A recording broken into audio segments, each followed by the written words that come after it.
तो इसमें क्या है कि हम स्विच से पहले ब्रिज के फंक्शन को थोड़ा समझ लेते हैं कि ब्रिज किस तरीके से काम करता है। ठीक है, तो ब्रिज जो है वो हब से थोड़ी एडवांस डिवाइसेस है और वो अपने पास एक मैक एड्रेस टेबल कंटेन करके रखती है। ठीक है, और उसमें वो इन्फॉर्मेशन होती है कि कौन सा पैकेट कहाँ से आया और कहाँ से नहीं आया।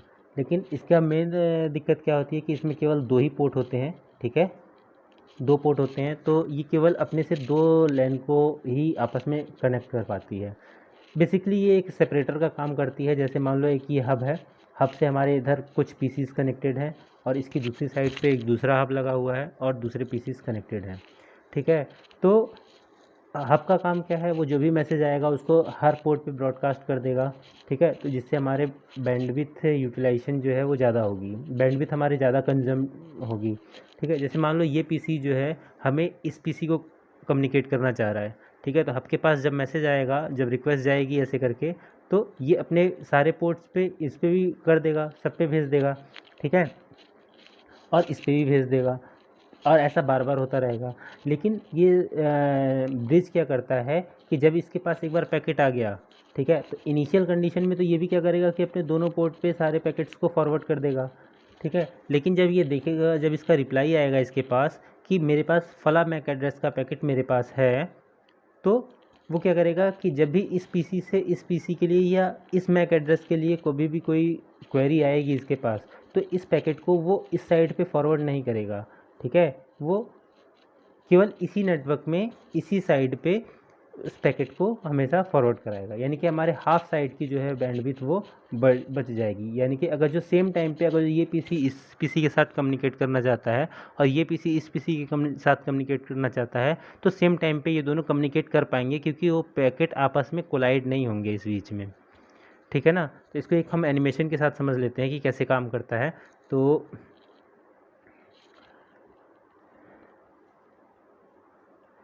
जैसे ICMP इसके साथ आप पैकेट है क्या,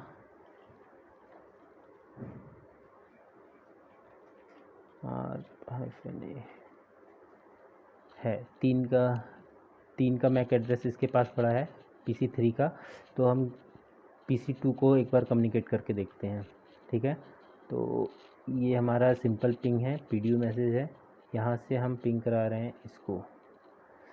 ठीक है, तो देखो क्या होता है, मैसेज हमारा हब के पास गया, हब क्या करेगा, अपने सारे पोर्ट्स पे इस मैसेज को भेज देगा। ठीक है, और ये यार 2 पैकेट हो गया, इसको दोबारा से करते हैं। सारे PDU को डिलीट कर दिया मैंने और यहाँ से PC1 से PC2 को कम्युनिकेट करा रहे हैं। ठीक है, तो ये हमारा मैसेज जो है वो हब के पास गया, हब क्या करेगा, सारे पोर्ट पे अपने मैसेज को रेप्लिकेट कर देगा। ठीक है, स्विच के पास भी सॉरी ब्रिज के पास भी हमारा वो मैसेज गया और इनिशियल कंडीशन में क्या करेगा कि ये ब्रिज मैसेज को, एक मिनट ये कुछ गड़बड़ हो रहा है, एक मिनट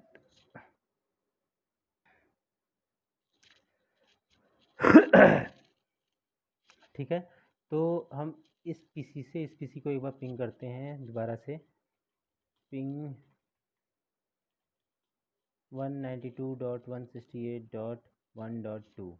ठीक है, अरे यार ये मैंने क्या किया, सिमुलेशन मोड में जाना था पहले, सिमुलेशन मोड में कोई नहीं, उस पीसी के पास मैक एड्रेस आ गया, हम इस पीसी से कर लेते हैं।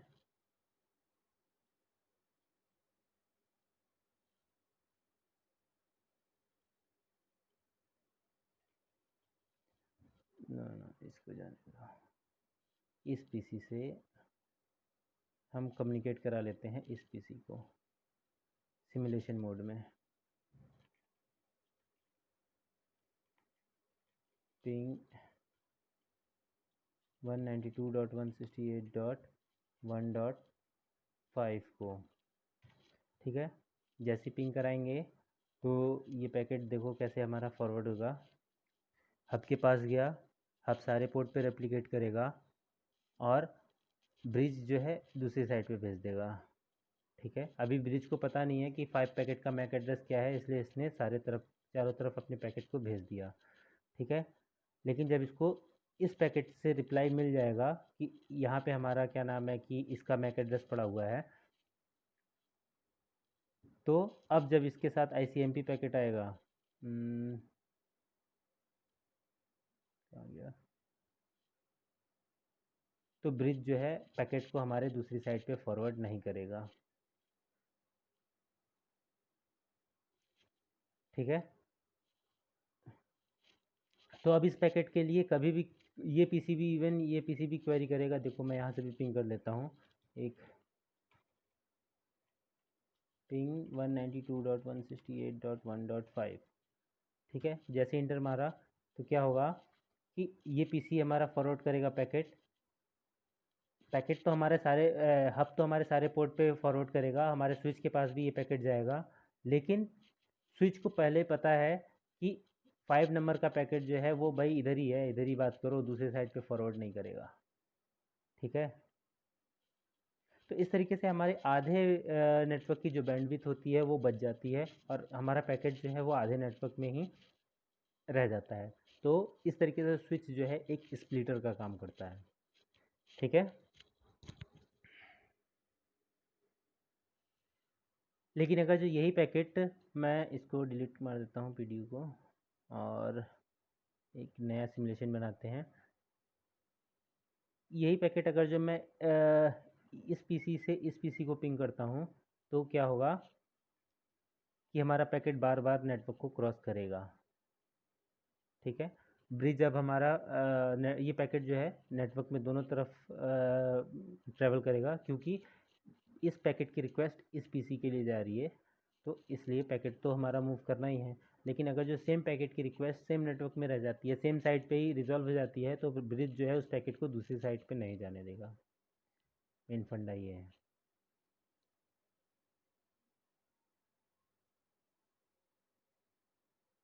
ठीक है,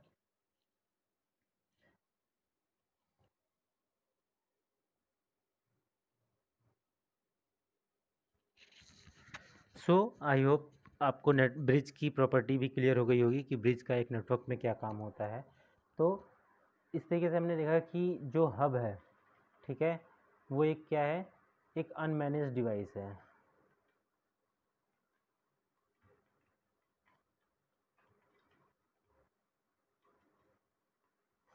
और जो एक ब्रिज है, ब्रिज भी एक अनमैनेज डिवाइस है।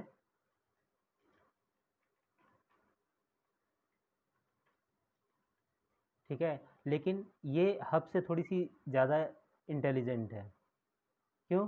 क्योंकि क्या नाम है कि ये हमारे पैकेट को केवल उसी डायरेक्शन में फ्लो मतलब सेंड कर रही है जहाँ पे उसकी ज़रूरत है।